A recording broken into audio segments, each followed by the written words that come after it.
कि बहरहाल तभी समझदार होता है जब वह मौजूदा सत्ता पार्टी को अपने लिए। लेकिन हमें चीज सोचना चाहिए कि सही करना अपराध है। कभी कभी देश को अराजकता से बचाने के लिए कठोर कदम उठाने पड़ते हैं। ट्रेनें समय पर चली, सड़कें सुरक्षित थी और देश आगे बढ़ता गया। प्रधानमंत्री जी हम पर देश की निजी जागीर मानने का आरोप लगाते हैं। मैं कहता हूँ कि ये उचित है कि जिस पार्टी ने इस देश को आजादी दी। थैंक यू धन्यवाद। Yes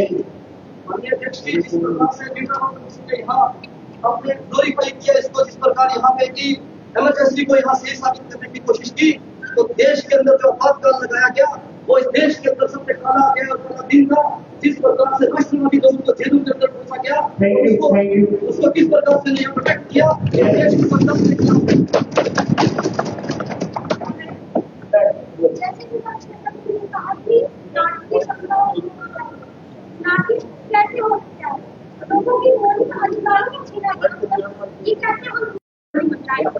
So does the timetable of train justify the civil rights that have been violated of the people? That train has already decided the right to violate. Thank you. No, next speaker, we will take other points of order in the next, after next speaker. Next speaker, Prerna Pandita.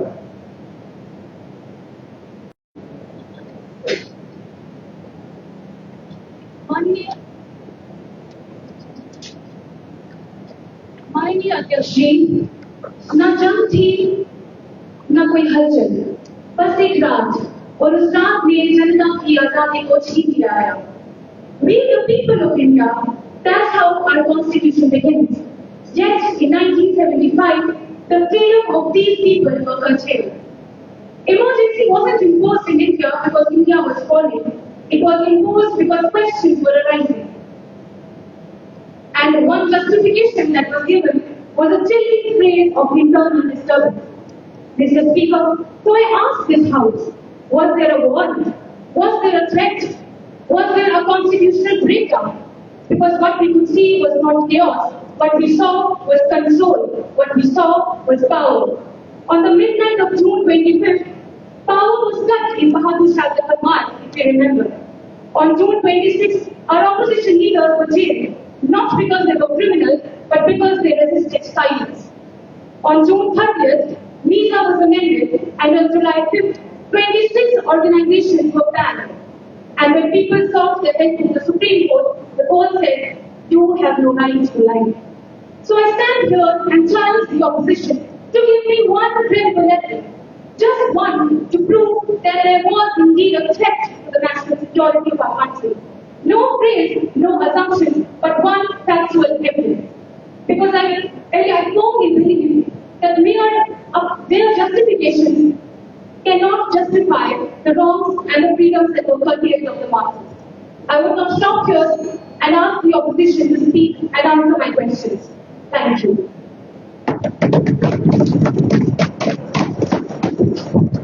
Pooja Pandita, please.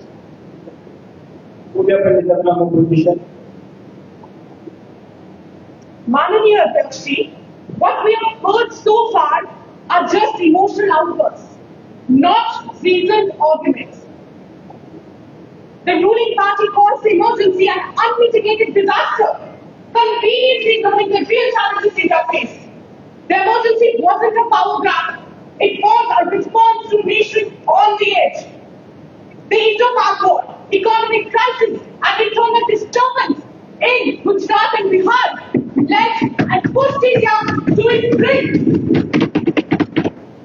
Indira Ji acted out of duty, not out of desperation, to protect the democracy and not to destroy it. The opposition denies dictatorship, but forgets the strikes, chaos, and tyranny in gripping the nation. I want to ask the question to the ruling party, Mr. Speaker. What is leadership if not restoring order when the country is burning?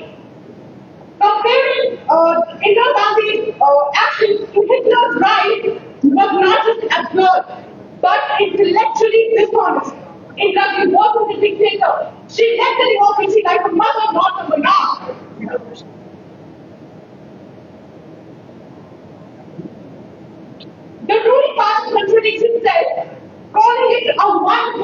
decision, yet ignoring the cabinet's later ratification. Their confusion is loud. Her intent was clear. Nation first. The court is upon all charges when the election turned, so did she, chosen by the many people that came for silence. This कागजी गांव के ध्यान रखने पर जमीनी हकीकत पर ठीक है. The ruling party speeches may sound grand, but they lack depth and truth needed for the real debate. The emergency was tough, yes, but necessary. Indira stood firm while others faltered. Let's not forget why the ruling party. Thank you. Your time is completed. One information, those who want to raise point of order on information, first they have to introduce themselves. Tell their name and only then raise your point of information or point of order. Yes, please.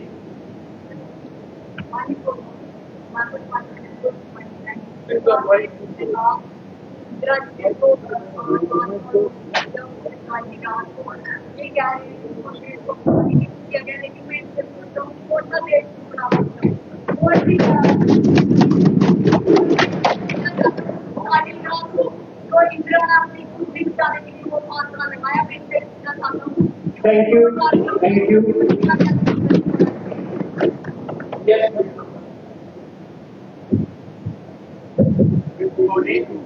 जैसा कि ये Introduce yourself. What's your name?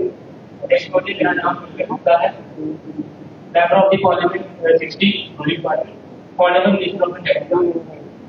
अध्यक्ष महोदय, जैसा ये कह रहे हैं इंदिरा गांधी को ये छुपा रहे हैं, उनकी गलती छुपा रहे हैं, ये भूल चुके हैं जो दिल्ली में काम हुआ, लोगों के सपनों का घर तोड़ दिया गया, जो आने वाली जनरेशन तबाह कर दी, जिन्होंने सब कूच दिया, सबको खत्म कर दिया।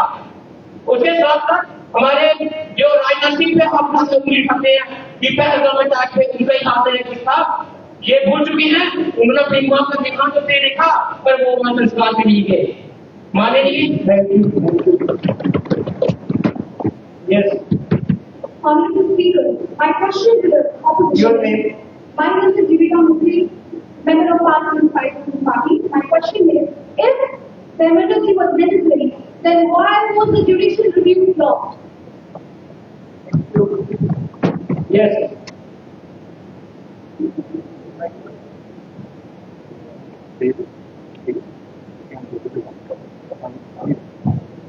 माननीय स्पीकर महोदय, मेरा नाम Vineet Sharma, member parliament number 36। इनके जवाब में मेरी बस 2 लाइनें हैं। वह है इंदिरा गांधी वर्सेस राजनारायण केस 1975 और 3 संविधान के संशोधन को दौरान हुए। बाकी आप सब समझदार हैं। धन्यवाद। We will take up the next speaker. Okay, please.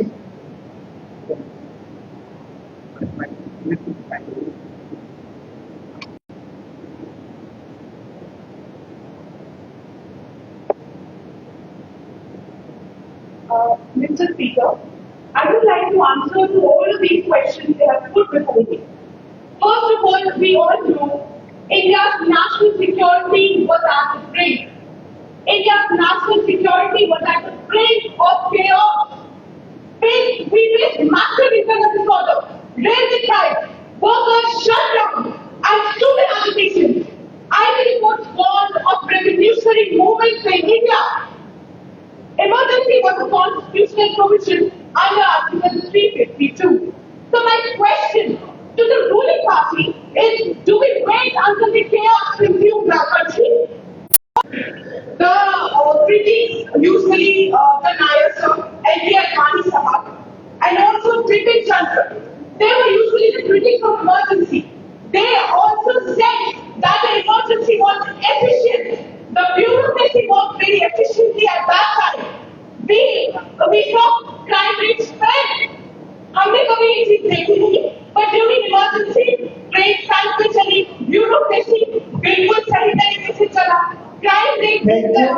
Thank you. I think you have made your point. Now we will invite the next speaker, Ananya. Honorable Member Ananya.